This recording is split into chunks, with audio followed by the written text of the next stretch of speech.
Hello everyone, it's Ryan again with Dark Winter Moon, and to all of you that are new, welcome, and to all of you that are returning, welcome back. I appreciate you all. I created this channel in order to help all you witches and seekers out there who wanted to know about magic and witchcraft, but maybe were too afraid to ask, to discuss any topics relating to magic and witchcraft. And today what I wanted to talk about are oaths and magical partnerships. So what is a magical partnership?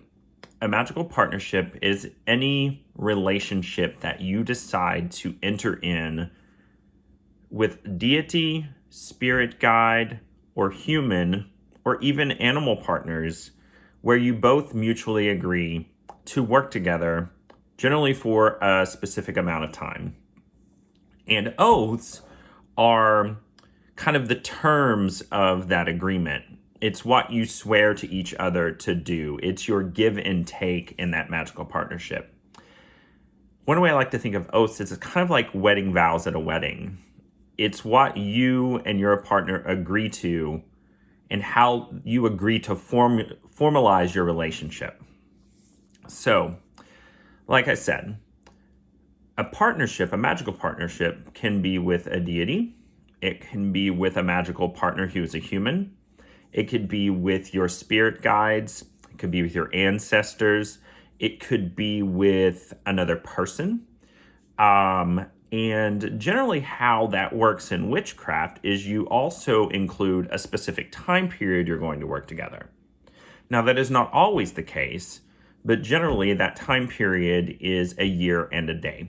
So in my experience, the year and a day is the most common amount of time that I have entered into a magical contract with any being. So the time period you all decide to work together is generally also part of the oath. It's part of one of the terms of the oath that you swear to each other.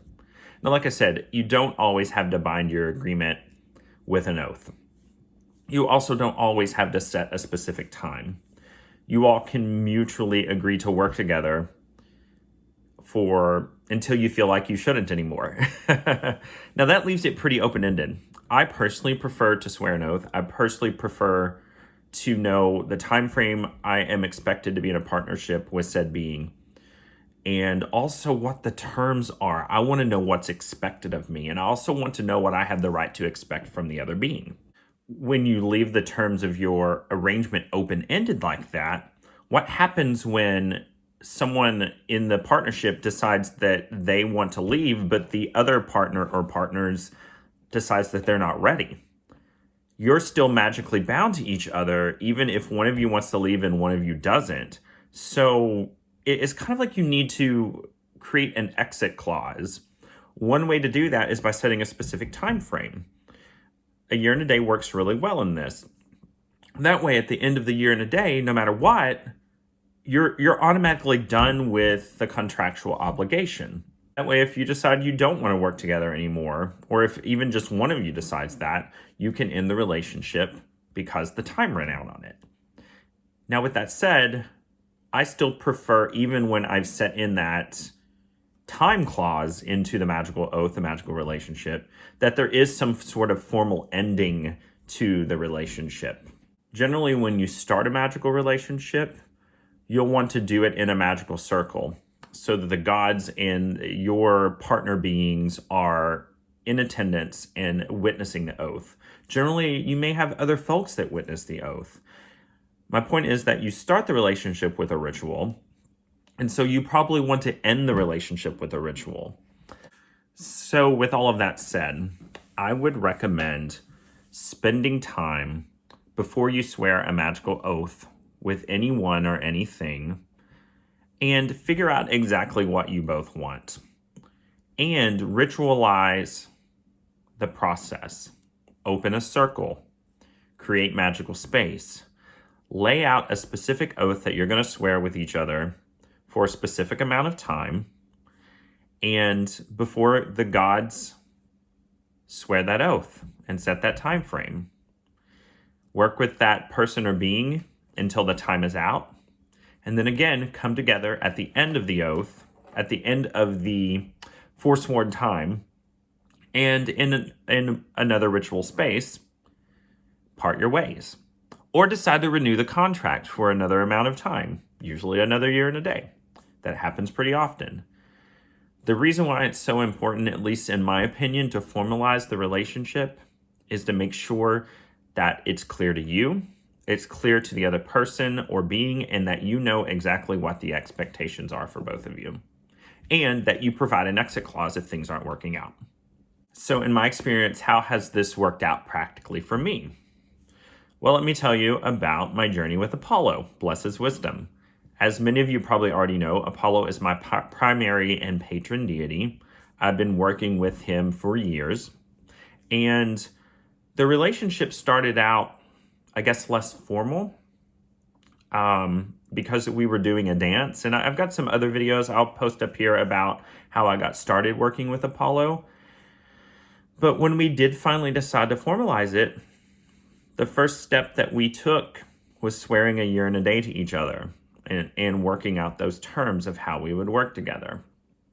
Part of my obligation was to try to meditate and speak with him each day, to focus on him and our relationship each day. And in turn, he would give me his wisdom, or at least some of it. Because in reality, his wisdom is so vast that it's very difficult for us in our normal waking state of mind to hold all that. But I digress. My point is that even with the great sun god Apollo, bless his wisdom and light, I swore an oath to him. We swore an oath to each other. We entered into a mutual contract. And I want to stress that whichever being or person that you are connecting with, that you're deciding to enter into a magical partnership with, you have as much right to set terms in that relationship as they do. Now, sometimes that may mean that you can't come to an agreement. In most cases, in my experience, that's not the case. You work out the terms and you've established an agreement, and both of you are expected to hold up that bargain, even if the other partner is a deity or a spirit being. Another practical example of how I've used magical oath in partnerships in the past is working with a student. So every time that I've had a student that I worked with, we set our terms and we entered into that contract for a year and a day. Very much just like I have been talking about. We started with a formal ritual, we ended with a formal ritual. And I had certain things that I expected them to do and that they swore to do in magical space under a magical oath in partnership. And I had expectations that I had to meet for them. We agreed to meet every week unless there was, extenuating circumstances.